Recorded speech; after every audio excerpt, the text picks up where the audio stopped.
This has nothing to do with politics or anything like that. And I really don't want to be that old guy who keeps talking about the good old days.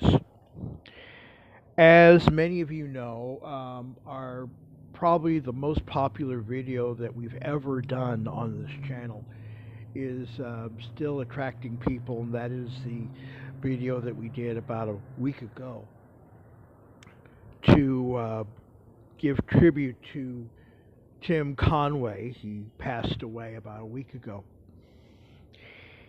And we've had a lot of people come by, watch the video, leave a comment. A lot of you folks have followed this, and I really appreciate it. So again, for the umpteenth time, I thank you. But I've been in conversation with a gentleman who doesn't get it, doesn't get what Tim Conway does. He could not understand why people were laughing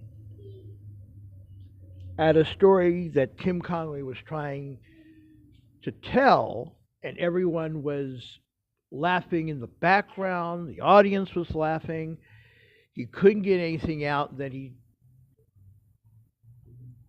said something else, and then the laughter overtook that, and one thing led to another, and this gentleman could not understand why this was, well, funny. And it's no big thing to me, really. It's probably more generational than anything else. Everyone has their own opinions on comedy. But I was thinking about when these things were done back in the 80s, 4 decades ago.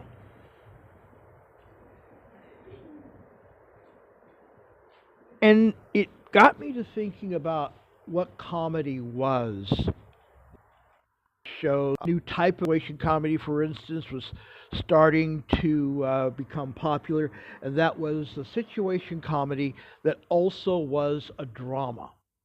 Best example of that, of course, would be MASH, probably one of the most well-produced programs ever in the history of television. But we also had things like the Mary Tyler Moore Show. We had the Bob Newhart Show. Going into Newhart, we had different strokes, many of the Norman Lear comedies. And though a lot of those comedies did have a shock value, they didn't need to shock to get a laugh. And the best way I can describe all that is that back then, we allowed funny to happen. We didn't have to become political in our comedy. We did not need to shock to make us laugh.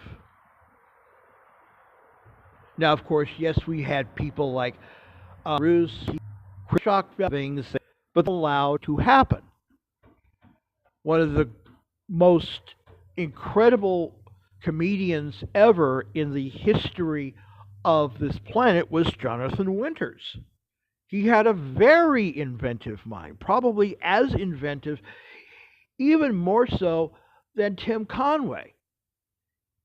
He never really got shocking. He never really got blue. He never got political, Jonathan Winters. But he allowed funny to happen. Robin Williams, who thought of Jonathan Winters as his comedic muse. You do know the last season of of Mork and Mindy, Jonathan Winters was a regular on that show along with Robin Williams, and they just cracked everybody up. There was a little political tinge to his comedy. This was a little bit of shock value, but even then, he just allowed funny to happen. Today, we can't laugh at something that is just funny. There has to be a reason for that comedy. Saturday Night Live, for instance, there has to be a reason for the comedy. Either it is to ridicule a politician or to make a comment that had happened this week. And trust me, Kate McKinnon is probably one of the funniest people alive today. But when you think about what Kate McKinnon does every single Saturday night, yes, there's political stuff there. But in most cases, she allows funny to happen. Doesn't need a reason.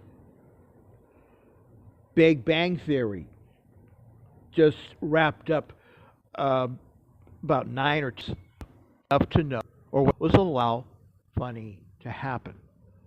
All of the great comedies on television, in motion pictures,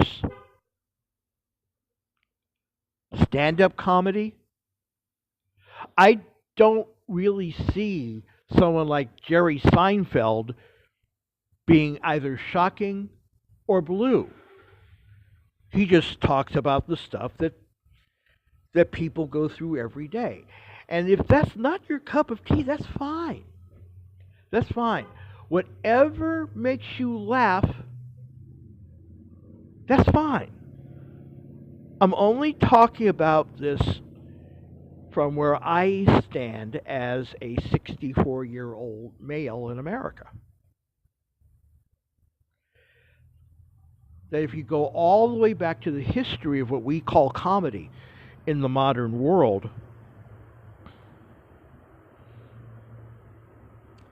sometimes there's shock value, sometimes there's not. But in most cases, the funny was just simply allowed to happen. If you can't make a person laugh, maybe you weren't that funny that night in that arena. Every time I get someone to laugh at some of the things that I have done, I don't really think about it. I'm just thinking about it because of the conversation we've had with one person who left a very well thought out, I must also say, critique. And I should turn off my my ringtone. Otherwise, Comcast may get mad at me. I was just thinking about what we were talking about, and I just realized if you go all the way back to people like Bob Hope and George Burns, Danny Kaye, in terms of women, Joan Rivers.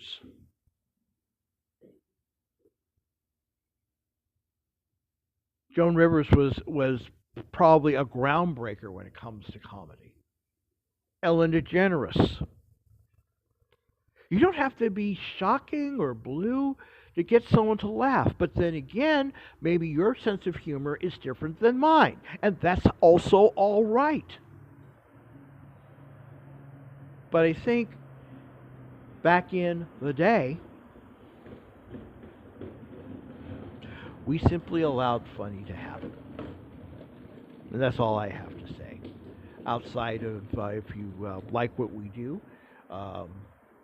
subscribe, hit the bell for notifications, and I would appreciate a like or two, maybe even a thumbs down if you don't agree. but also leave a comment. I try to answer as many as I can. Uh, be thoughtful and nice in the comments. We can disagree, and then we can still be all right with each other. But basically, that's all I want to request that you do. We have built our Patreon. It's the last thing I'm going to say, and then I'll close up. We have our Patreon. It's not officially announced, but if you want to go in and support what we do, just go to patreon.com/Radio Don. That's patreon.com/Radio